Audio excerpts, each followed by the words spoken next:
Good day to our thesis advisor, Professor Noreen Arcangel Perez, to the panelists, Mr. Rodolfo Mirabel and Dr. Marily Rosas, and also to our chairperson, Mr. Randy Otero.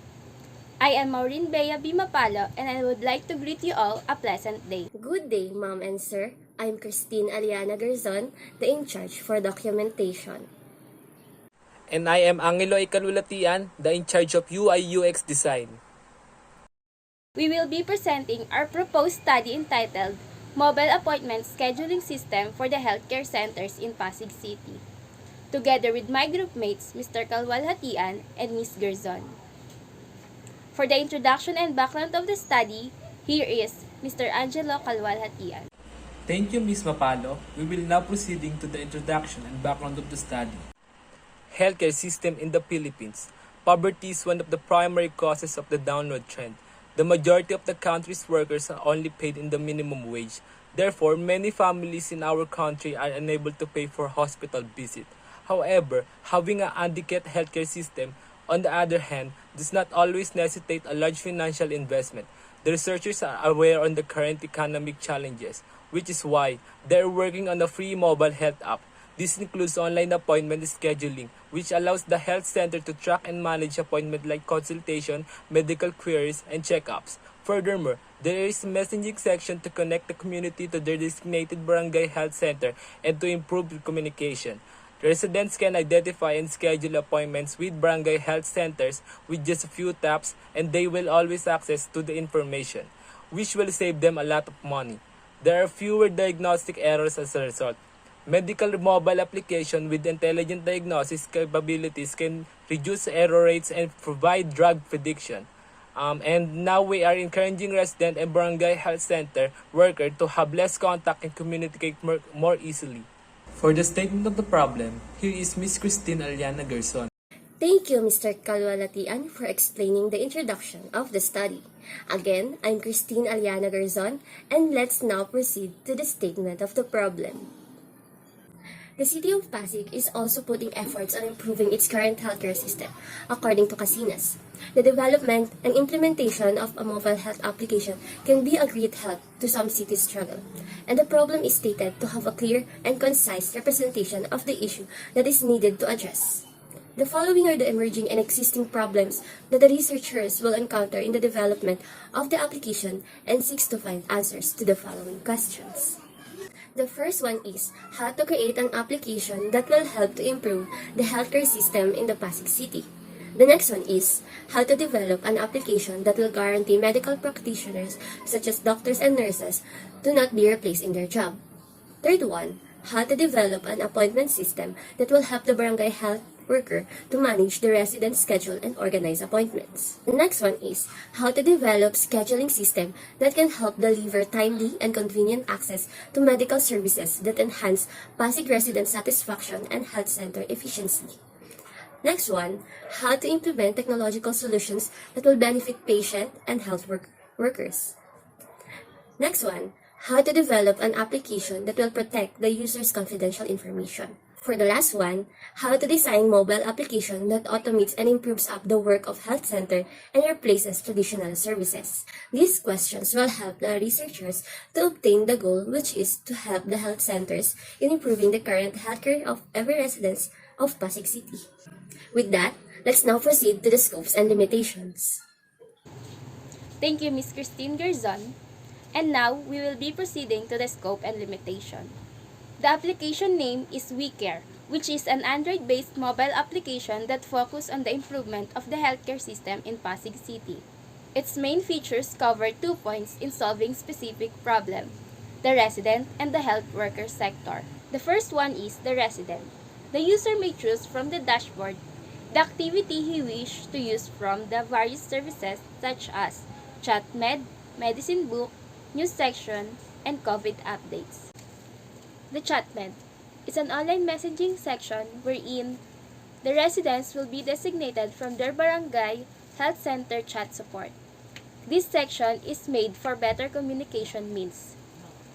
For medical reasons such as booking an appointment, asking queries about medicines, or seeking help for better understanding of their medical needs. Messaging section We all know that not everyone understands the use and the dosage of medicines. So we implemented the medicine section to obtain a list of medicines and descriptions of every known medicines. News section. These features enable the user to see and read the health news. It provides health-related articles inside and outside of the Philippines. COVID-19 section. This will track the number of infected persons in the Philippines. Healthcare workers. This feature is only available to medical personnel. The barangay health center will be in charge of providing separate accounts in order to secure and authenticate the user. These accounts are pre-registered and can be customized after logging in. The following features are: first, chat integrated. Health workers can use this component as well as the resident section to communicate with residents. It entails exchanging information, assisting with the medical needs and concern, scheduling appointments, and engaging with community members. Second, appointment history.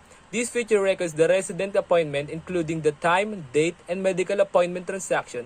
It is only available to the health worker. Today's activity. This feature displays activity for a specific day, allowing the health professional to see the list of residents who will be leaving for the day as well as any appointment cancellations. And lastly, statistic. This feature allows residents' data to be collected and analyzed in order to summarize the needs of the LAC healthcare. After explaining the scopes, let us now proceed to limitations. These are the shortcomings, conditions, or influences that cannot be controlled by the researchers. The mobile health application has the following limitations. The first one is in-app purchases. This application is for free. That's why the users do not need to produce any kind of currency when using the application. The next one is area availability. Only the barangay health centers and the residents of the city of Pasig will be served by the application. Next, signing up restrictions. The accounts of the barangay health workers are pre-registered, meaning they do not need to create because the accounts will be given to them. Next one, Android base. The app is primarily intended and developed only for Android devices. And for the last one, offline using. The application can only be used when connected to the internet.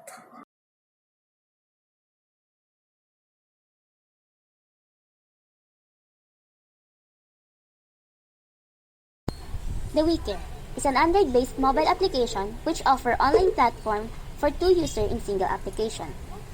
The application is exclusively for the residents of Pasig only, and the 30 Barangay Health Center in Pasig can only access the healthcare login. First is the resident login. The user must be a Pasig resident to continue using the application.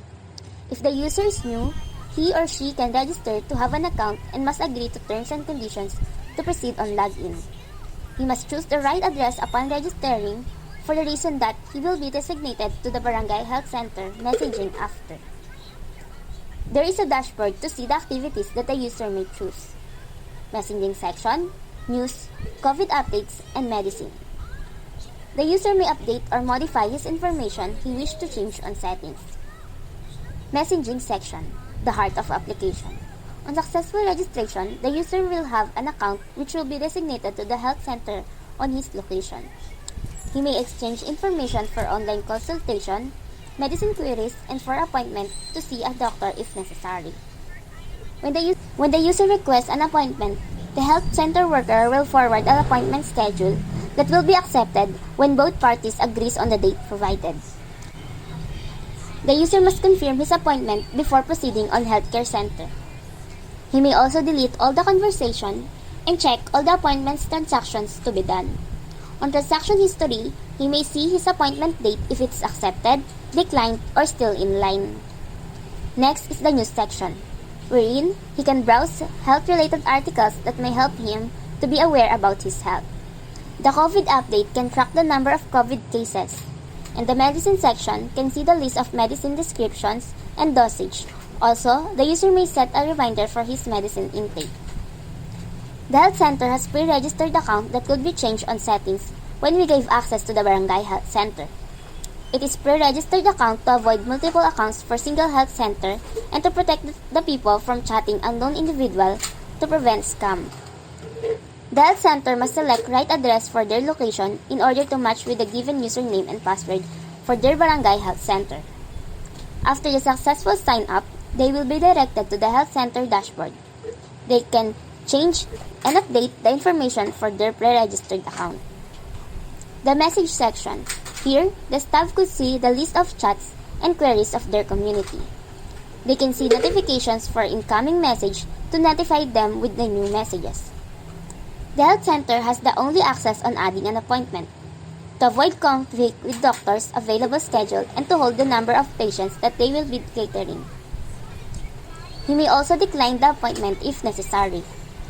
Appointment history. All of the data, time and schedule, purpose of appointment will be seen here.